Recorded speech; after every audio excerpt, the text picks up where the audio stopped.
যে সমস্ত লোকেরা কোরআন ছেড়ে হেদায়েতের জন্য মাজারে গেছে, পীরের কাছে গেছে, তাদের অধিকাংশ মুশরিক হয়ে গেছে। তাই তারা পীরের পায়ে সিজদা দেয়। পীরের পায়ে সিজদা দিলে ঈমান থাকে, এটা শিরিক। ওরা কপাল পরা শিরিক কারে কইলে তো বুঝা নাও।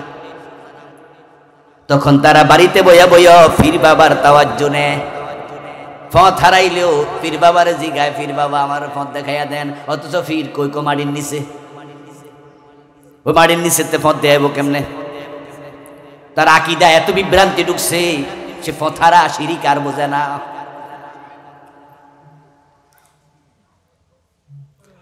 অদস্ত আমার এক পরিচিত জন ছিল, আপনার মারা গেছে, তার ব্যাপারে বুঝার জন্য বলছি। পাকিস্তানের এক পীর সাহেবের উনি মুরিদ ছিলেন।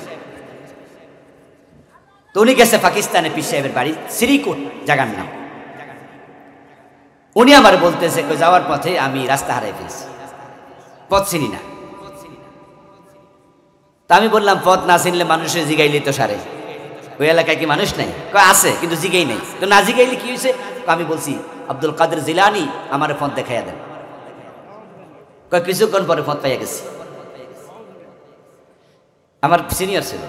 আমি বললাম বড় ভাই, আব্দুল কাদের জিলানির কাছে পথ খুঁজলেন, আল্লাহর কাছে কইলেন না যে আল্লাহ আমার পথটা দেখায় দাও। আল্লাহ একজন মানুষ পাঠাইতো, একজন পরিচিত কাউকে পাঠাইতো, কোনো এক ব্যক্তির উসিলা আল্লাহ পথ দেখাইয়া দিত।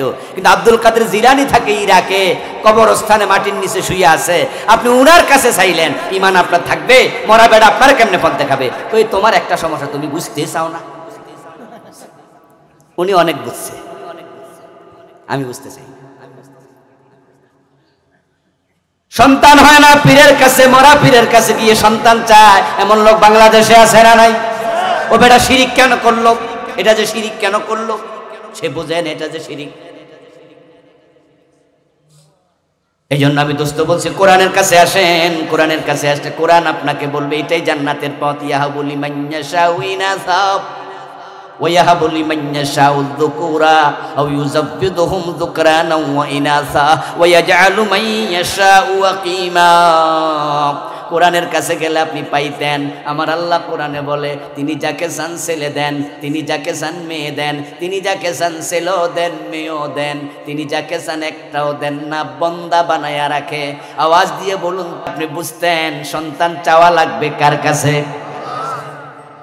আপনি আর মরা পীরের কাছে চাইতেন না। মরা পীরের কাছে যাওয়ার পরে আপনি বিভ্রান্ত হয়েছেন। জিন্দা ভণ্ড পীরের কাছে হেদায়েতের জন্য যাইয়া বিভ্রান্ত হয়েছেন।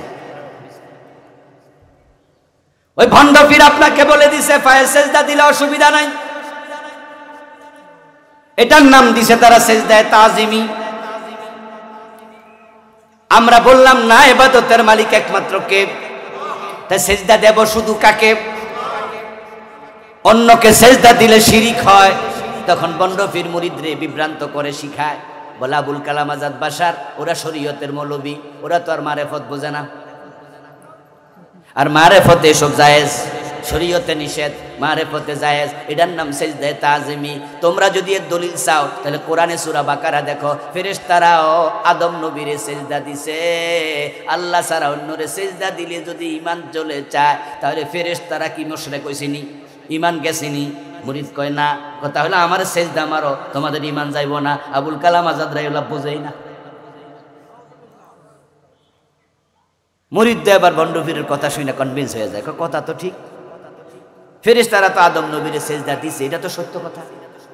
তো দিলে ফেরেশতাদের যদি ঈমান না যায়, তারা মুমিন থাকে, তাহলে আমরা হুজুরের সেজদা দিলে আমাদের ঈমান কেন যাইব?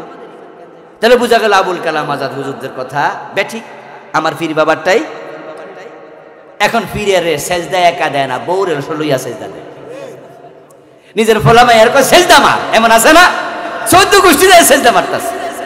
এই যে বিভ্রান্ত হলো, কারণ কি? কোরআন ছেড়ে দিয়েছে। কোরআন পড়লে, কোরআন বলতে ইবাদত শুধু কার হবে? তো সেজদা কি ইবাদত নয়? তো ইবাদতের মালিক যদি আল্লাহ হয়, সেজদার মালিক কে? এবার আপনার কোরআন আপনাকে শোনাইতো, এই যে কোরআনের মাঝে আছে ফেরেশতারা আদমরে সেজদা দিছে। কোরআনের এই আয়াত কি আবু বকর ওমর শুনে নাই? চুপ কেন? ওসমান আলী শুনে নাই? আচ্ছা, এই আয়াত আমরা আগে শুনছি না আবু বকর রাদিয়াল্লাহু তাআলা আনহু আগে শুনছে? আবু বকর রাসূলকে এই আয়াতের দলিল দিয়া সেজদা দিছে কয়দিন? আবু বকর মারেফত বোঝা নাই? যত মারফতর পিসাব বুঝছে।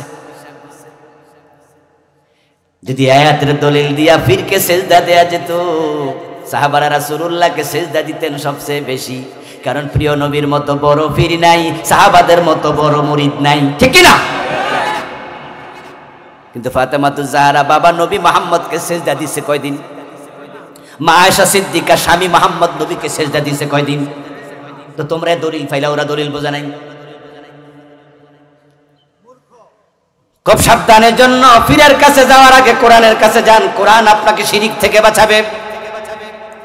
যে ব্যক্তি শিরিক নিয়ে মারা যায় তার জন্য জান্নাত হবে হারাম। বাংলাদেশে শিরিক আসেনি, এভেলেবেল। কোরআন আপনাকে কুফর শিখাবে, কুফর শিখাবে, আর আপনাকে বলবে কুফর পরিত্যাগ করো। এবার বলুন তো বাংলাদেশে কুফর আছে কিনা?